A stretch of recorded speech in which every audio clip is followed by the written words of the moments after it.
تو ان میں سے جس نے کہا نا میرا اتنا ٹائم لوڈو پر، اتنا ٹائم کیرم بورڈ پر، اتنا ٹائم میرا تاش کھیلنے پر، اور اتنا ٹائم میرا کرکٹ دیکھنے کھیلنے پر لگ گیا، اس کو ہوں گے وہاں کھلے، مارے جائیں گے کھلے، اور وہ بھی پسے ہوئے کھلے، خشک جوتا بھی نہیں، گیلے جوتے۔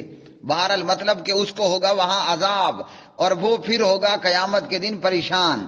اللہ نے ہمیں زندگی کرکٹ دیکھنے کھیلنے کے لیے نہیں دی ہے، اللہ تعالیٰ نے ہمیں یہ زندگی کیرم بورڈ اور تاش اور لوڈو کھیلنے دیکھنے کے لیے نہیں دی ہے۔ یہ زندگی ہمیں ملی ہے کہ یہ زندگی آخرت کی کھیتی ہے۔ ہم اپنے ایک ایک وقت کو، ایک ایک لمحے کو قیمتی بنائیں۔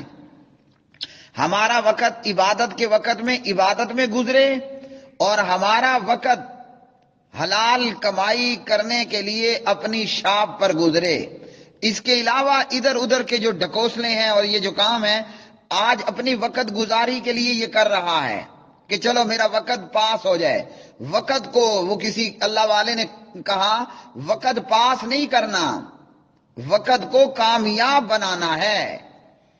آج نہیں پتہ چل رہا کہ 2 گھنٹے، آدھا گھنٹہ لوڈو کیرم بورڈ تاش کھیلنے میں لگ گیا، کل قیامت کے دن ایک ایک لمحے کی قیمت کا ہمیں اندازہ ہوگا کہ کاش کہ جتنی دیر میں نے لوڈو اور کیرم بورڈ اور کرکٹ دیکھی کھیلی، اور جتنی دیر میں میں نے تاش کھیلے، اتنے وقت میں سبحان اللہ کہہ دیتا، تو آج میری جنت میں کتنی زیادہ شجرکاری ہو چکی ہوتی۔ اور اگر میں نے اپنا وقت عبادت کے اندر گزارا ہوتا۔ ایک صحابی آتے ہیں اور آ کر کہتے ہیں، یہ صحیح بخاری کی روایت ہے، یا رسول اللہ صلی اللہ علیہ وسلم، مجھے جنت میں آپ کا پڑوس چاہیے۔ آج ہم کہتے ہیں نا کہ ہمیں وہ علاقہ رہائش کے لیے ملے جو بڑا بہترین علاقہ ہو، صاف ستھرا علاقہ ہو، اس کے اندر زیادہ سے زیادہ سہولیات ہوں، وہ زیادہ سے زیادہ جو ہیں وہ بڑے طبقے کے لوگوں کا علاقہ ہو۔ یہ چاہتے ہیں نا، یہ ہماری چاہت ہے۔ اور صحابی کی کیا چاہت تھی؟ وہ کہتے ہیں مجھے جنت میں آپ کا پڑوس چاہیے۔ آپ نے فرمایا اگر جنت میں میرا پڑوس چاہتے ہو تو زیادہ سے زیادہ نفل نماز پڑھو۔ اب بتائیے، تاش کھیلنے سے، ہاں جی، کرکٹ کھیلنے دیکھنے سے، لوڈو کیرم بورڈ کھیلنے دیکھنے سے جنت میں آپ کو آپ کے نبی کا پڑوس ملے گا؟ نہیں ملے گا نا۔ تو اگر یہی وقت ہم نفل نماز پڑھنے میں گزار دیں، اگر یہی وقت ہم قرآن پڑھنے میں گزار دیں، اگر یہی وقت ہم قرآن سننے میں گزار دیں، اگر یہی وقت ہم حلال طریقے پر حلال کاروبار کرتے ہوئے گزار دیں، تو تاش اور لوڈو اور کیرم بورڈ اور کرکٹ وغیرہ، اگر ان نکمے کاموں میں اپنا وقت گزارا تو کل قیامت کے دن افسوس کے ہاتھ ملنا ہوں گے۔ اور دنیا کا افسوس فائدہ دیتا ہے، قیامت کا رونا دھونا افسوس کرنا بالکل بیکار ہوگا۔ آج اگر دنیا میں ایک آنسو بھی گر جائے، وہ کل قیامت کے دن کا خزانہ بن جاتا ہے۔ اور قیامت کے دن میں جہنمی لوگ، میں کہتا ہوں کنٹینروں کے کنٹینر آنسو بہا دیں گے، کوئی ویلیو نہیں ہوگی، کوئی فائدہ نہیں ہوگا۔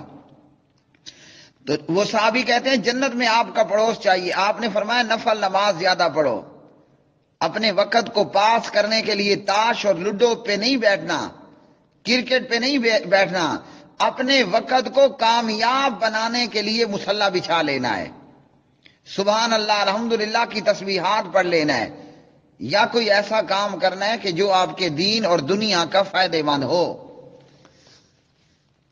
تو ہمیں چاہیے کہ ہم اپنے وقت کو قیمتی بنائیں اور کامیاب بنائیں، اور ان برے اور فضول کاموں سے، شیطانی کاموں سے اپنے آپ کو دور رکھیں۔ یہ آج ہیں اور کل مر جائیں گے۔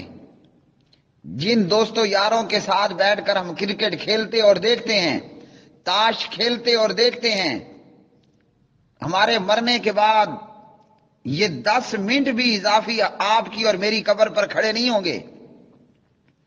ایک بڑے خان صاحب کا جنازہ تھا، اور بڑے اس کے دنیا کے اندر دوست یار تھے، اور بندہ بھی ہائی لیول کا ایڈوکیٹ تھا اور پیسہ روپیہ بھی بہت زیادہ تھا. میں نے اپنی 2 آنکھوں سے اس کا حال دیکھا. جب وہ مرا، اس کی قبر پر تدفین کے بعد، دفن کرنے کے بعد میں پیچھے آدھا گھنٹہ کھڑا دیکھتا رہا. خیر میرے کھڑنے کا مطلب اس کے لیے دعائیں کرنا تھا، لیکن اس آدھے گھنٹے کے اندر میں نے دیکھا ایک اس کا جگری یار بھی 2 منٹ اضافی کھڑا نہیں ہوا کہ حاجی صاحب مر گیا ہے. میرا دوست تھا، مجھے کھلاتا تھا، پلاتا تھا، میرے ساتھ بڑے بیٹھکیں کیا کرتا تھا. آج میں 15 منٹ اس کی قبر پہ زیادہ کھڑا ہو جاؤں. سب چھوڑ چھاڑ کے چلے گئے.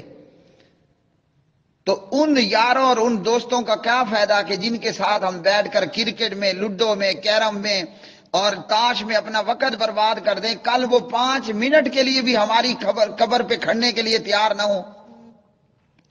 حالانکہ صحابی رسول کا فرمان یہ ہے، صحابی کا قول ہے، میت کو دفن کرنے کے بعد اتنی دیر تک کھڑے رہو کہ جب تک کہ اونٹ ذبح ہو، اونٹ نہر ہو، ذبح ہو اور اس کا گوشت تیار ہو.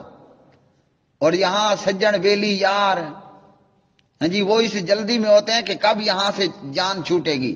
بلکہ ایک اور واقعہ بھی آپ کو بتا دوں، دماغ میں آ گیا. ہمارے دوست تھے یہیں ڈی آئی خان سبزی منڈی کے اندر، یہ دماغ میں آ گیا، لگے ہاتھوں آپ کو یہ بھی قیامت کا منظر میں دکھا دوں. یہیں ڈی آئی خان سبزی منڈی کے اندر حاجی خادم صاحب فروٹ والے، وہ فوت ہوئے اور خوب گرمیاں تھیں. یہ جو ابھی قریب کی گرمیاں گزری ہیں، تو اتفاق سے انہوں نے مجھے کہا کہ جنازہ پڑھاؤ. اور جہاں جنازہ پڑھایا گیا قریش شہر میں، کھلے میدان تھا، دھوپ بہت زیادہ تھی.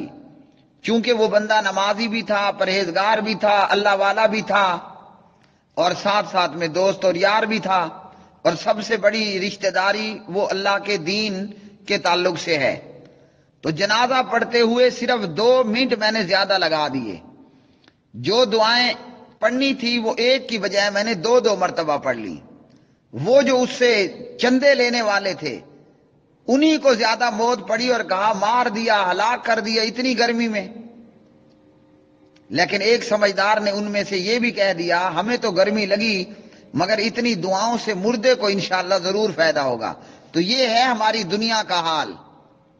ہمارے یار، ہمارے دوست، ہمارے بیلی سجن جن کے ساتھ ہم اپنی دنیا کے قیمتی وقت کو برباد کر دیتے ہیں، جن کو ہم 10 سے لے کر سینکڑوں، ہزاروں، لاکھوں کے چندے دیتے ہیں، وہ مرنے کے بعد ہماری میت پر 2 منٹ بھی زیادہ ہو جائے نا تو ان کو اپنی موت نظر آنا شروع ہو جاتی ہے کہ کہیں گرمی میں ہم نہ مر گئے ہوتے. تو کیا دفع کرنا ہے ایسی دنیا کو، رہتے دوستوں اور ایسے یاروں کو کہ جو ہمارے مرنے کے بعد کک ہمارے کام نہ آئیں. تو جب یہ حال ہے ان دنیا والوں کا، تو کیوں ہم جناب افریدی کے چھکے دیکھنے کے لیے، اور حالانکہ اگر افرید جس پر آپ مرتے ہیں، یہ تو میں نے ایک نام لیا، مجھے نام آپ کو سب رٹے رٹائے یاد ہیں، جس کے چھکے چوکے کے لیے آپ جناب بیت اللہ کا حج سمجھے ٹکٹی باندھے دیکھ رہے ہوتے ہیں، کبھی آپ کا ملنا جلنا ہو جائے آپ کو گھاس تک نہ ڈالے. قورمہ شورمہ تو سلام دعا تو بات کی بات ہے. تو اس لیے یہ سارے کام شیطانی کام ہیں، فضول اور بیکار کے کام ہیں. آج زندگی ہے، ہمیں چاہیے اپنے وقت کو قیمتی بنا لیں، نہیں تو پھر قیامت کے دن رونا اور پیٹنا ہوگا، اور اس دن کا رونا پیٹنا بیکار ہے.